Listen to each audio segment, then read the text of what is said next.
Matius pasal 17. 6 hari kemudian, Yesus membawa Petrus, Yakobus, dan Yohanes saudaranya, dan bersama-sama dengan mereka, ia naik ke sebuah gunung yang tinggi. Di situ mereka sendiri saja. Lalu, Yesus berubah rupa di depan mata mereka. Wajahnya bercahaya seperti matahari, dan pakaiannya menjadi putih bersinar seperti terang.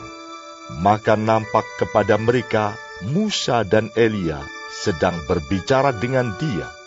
Kata Petrus kepada Yesus, "Tuhan, betapa bahagianya kami berada di tempat ini. Jika Engkau mau, biarlah kudirikan di sini 3 kemah. 1 untuk Engkau, 1 untuk Musa, dan 1 untuk Elia." Dan tiba-tiba, sedang ia berkata-kata, turunlah awan yang terang menaungi mereka, dan dari dalam awan itu terdengar suara yang berkata, "Inilah anak yang kukasihi, kepadanyalah aku berkenan. Dengarkanlah dia." Mendengar itu, tersungkurlah murid-muridnya, dan mereka sangat ketakutan. Lalu Yesus datang kepada mereka dan menyentuh mereka sambil berkata, "Berdirilah, jangan takut." Dan ketika mereka mengangkat kepala, mereka tidak melihat seorang pun, kecuali Yesus seorang diri. Pada waktu mereka turun dari gunung itu, Yesus berpesan kepada mereka, "Jangan kamu ceritakan penglihatan itu kepada seorang pun, sebelum Anak Manusia dibangkitkan dari antara orang mati."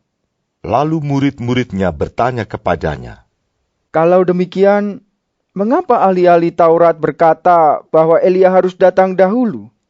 Jawab Yesus, Memang Elia akan datang dan memulihkan segala sesuatu. Dan aku berkata kepadamu, Elia sudah datang, tetapi orang tidak mengenal dia dan memperlakukannya menurut kehendak mereka. Demikian juga, Anak Manusia akan menderita oleh mereka. Pada waktu itu, mengertilah murid-murid Yesus bahwa ia berbicara tentang Yohanes Pembaptis. Ketika Yesus dan murid-muridnya kembali kepada orang banyak itu, datanglah seorang mendapatkan Yesus dan menyembah, katanya, "Tuhan, kasihanilah anakku. Ia sakit ayan dan sangat menderita. Ia sering jatuh ke dalam api dan juga sering ke dalam air. Aku sudah membawanya kepada murid-murid-Mu, tetapi mereka tidak dapat menyembuhkannya." Maka kata Yesus, Hai kamu angkatan yang tidak percaya dan yang sesat. Berapa lama lagi aku harus tinggal di antara kamu? Berapa lama lagi aku harus sabar terhadap kamu? Bawalah anak itu kemari. Dengan keras Yesus menegur dia. Lalu keluarlah setan itu daripadanya, dan anak itu pun sembuh seketika itu juga. Kemudian murid-murid Yesus datang, dan ketika mereka sendirian dengan dia, bertanyalah mereka, "Mengapa kami tidak dapat mengusir setan itu?" Ia berkata kepada mereka, Karena kamu kurang percaya. Sebab aku berkata kepadamu, sesungguhnya sekiranya kamu mempunyai iman sebesar biji sesawi saja, kamu dapat berkata kepada gunung ini, "Pindah dari tempat ini ke sana." Maka gunung ini akan pindah, dan takkan ada yang mustahil bagimu. Jenis ini tidak dapat diusir, kecuali dengan berdoa dan berpuasa. Pada waktu Yesus dan murid-muridnya bersama-sama di Galilea, ia berkata kepada mereka, Anak Manusia akan diserahkan ke dalam tangan manusia, dan mereka akan membunuh dia, dan pada hari ketiga, ia akan dibangkitkan. Maka hati murid-muridnya itu pun sedih sekali. Ketika Yesus dan murid-muridnya tiba di Kapernaum, datanglah pemungut bea bait Allah kepada Petrus dan berkata, apakah gurumu tidak membayar bea 2 dirham itu? Jawabnya, Memang membayar.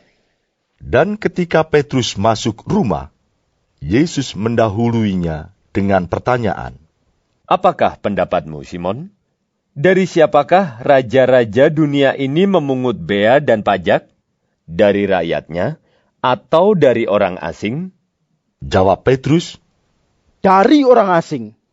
maka kata Yesus kepadanya, Jadi, bebaslah rakyatnya. Tetapi supaya jangan kita menjadi batu sandungan bagi mereka, pergilah memancing ke danau. Dan ikan pertama yang kau pancing, tangkaplah dan bukalah mulutnya. Maka engkau akan menemukan mata uang 4 dirham di dalamnya. Ambillah itu, dan bayarkanlah kepada mereka, bagiku dan bagimu juga.